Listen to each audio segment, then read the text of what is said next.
E3 here. That name means embodied, empowered, and ecstatic, just as I am. So this is the journey, glioblastoma discovery to full healing and integration, part 5. There's still a lot of pain in the head and in the abdomen from last week when they cut the head open to clean out the head infection, which had gotten really, really bad and dangerous and even went into the skull and was very close to going into the brain. And then the next day, they cut out part of my abdomen and replaced dead tissue in the head.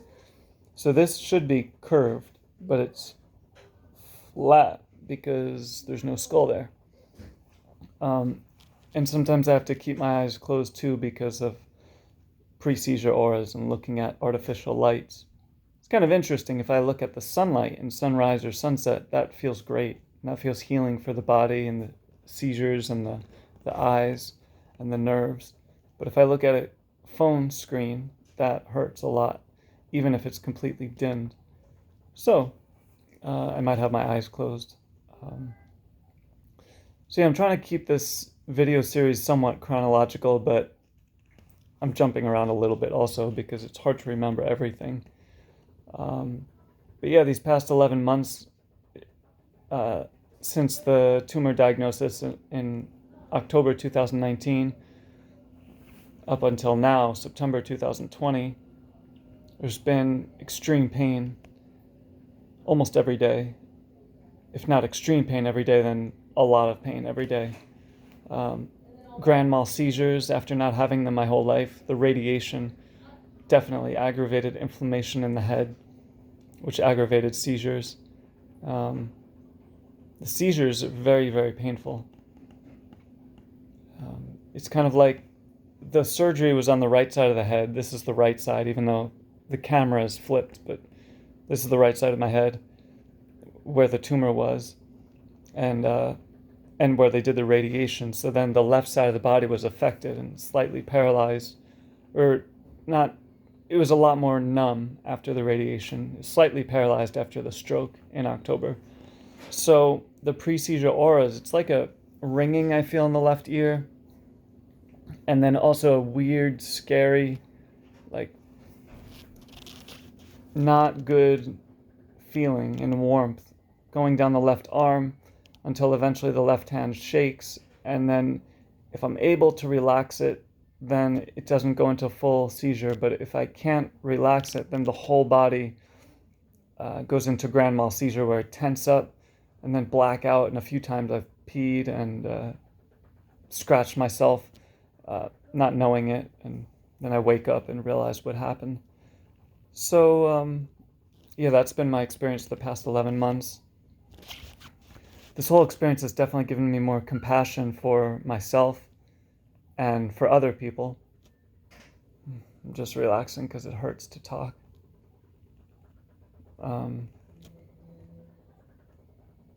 then also it's been an amazing learning experience, learning how the brain, or how thoughts and emotions affect the brain and the body, and how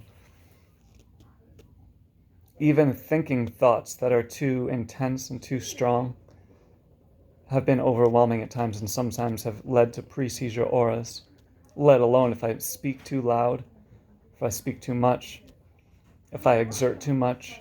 One day, a few weeks ago, maybe a month and a half ago, I was able to do a little bit of dancing because I love to dance. But I did too much, and that aggravated a seizure that day. And also another day I was trying to play the guitar, which I've played maybe, like, I don't know, an hour of guitar the past year at most.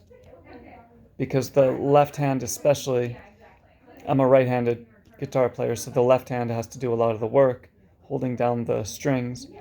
And if I exert too much on the left side of the body, especially, it can aggravate pre-seizure auras. And so I need to do everything really gently. So yeah, it's definitely been a humbling learning experience this past year. And the body's still recovering. I just had another head surgery, like I said around a week ago. And then the next day, another head surgery. Um, so,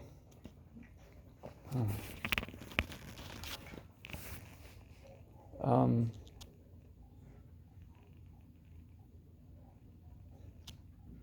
yeah, so for this past 11 months, sometimes I can meditate for 1 minute because of the pain. Sometimes there's less pain and I could meditate for however long I want. But all day long, doing different forms of meditation.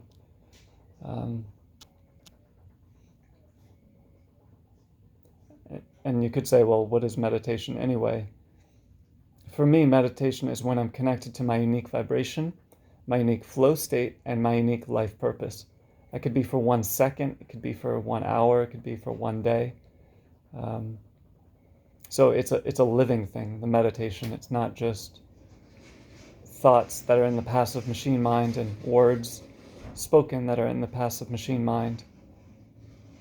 And that requires being honest with oneself. So I've been doing as much meditation as I can this past year and as many inner practices, trusting that the body will heal and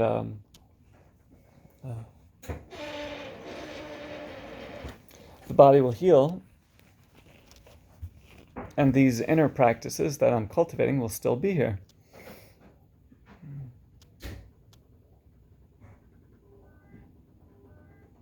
And it was definitely a good practice being at my mom's place in New York and not having any friends in New York.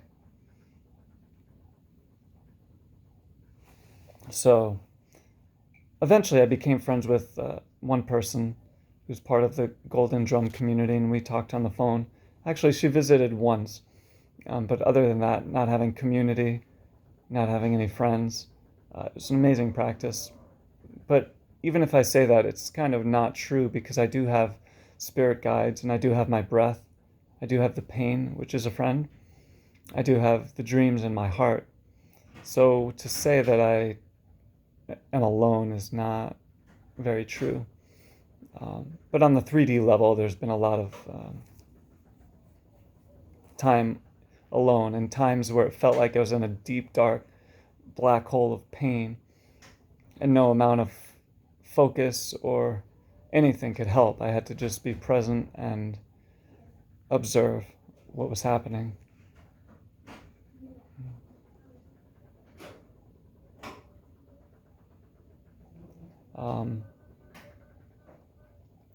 For the first time in my life, I've been able to maintain a consistent, without any deviation, living vegan diet and keto, so living foods and keto at the same time, and intermittent fasting, but in my own way, so it's not super strict. So some days now it's liquids up until around, 12, so sometimes that's teas, water.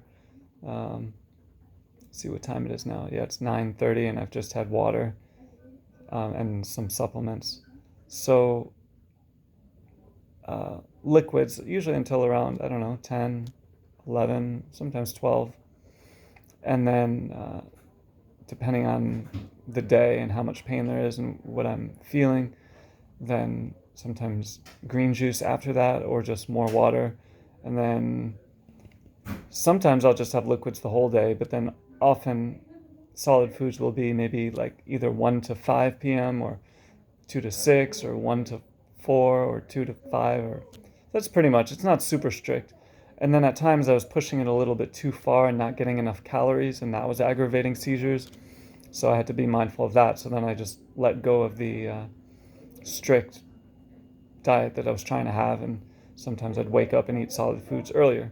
And also I wanted to make sure I wasn't losing too much weight with all of the stress I was going through and wanting to build up health. And then, at various times, if I was doing the radiation and chemo, I had to eat a little differently. And what else? It's been a great practice to be with so much pain every single day, to be faced with death every single day in various ways. And also not being able to do certain things that I have been able to do for many, many years in my body and in my life.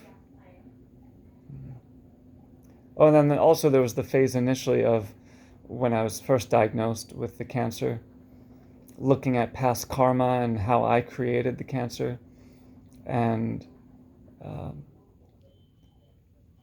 trying to make amends to any people that I've hurt, including myself. But then eventually there came a point where it's like, when does it end? When is it always paying back past karma? I feel like, for me anyway,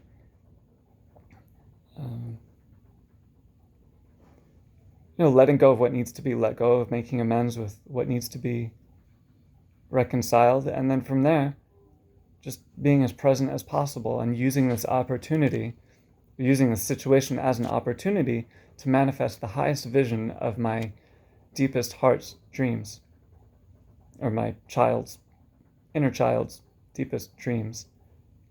Because this is kind of a cool opportunity. I didn't consciously choose it, but it is cool to have this starting point of so much pain and challenges, and having the deadliest form of brain cancer, seizures, head infection forming, and to choose to be positive and to fully heal and to create beauty for myself and others.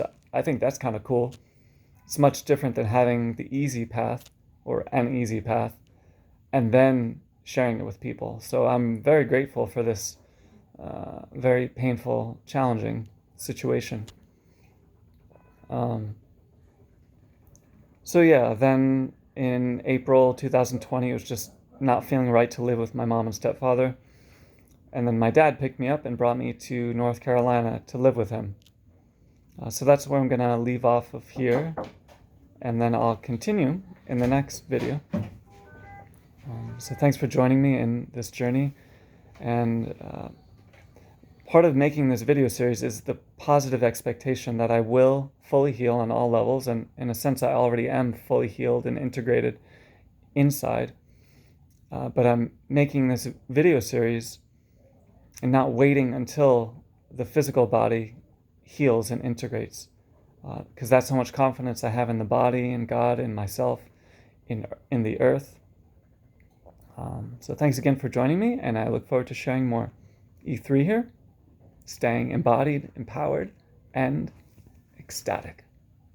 Just as I am, and may you be as well. Wishing you well.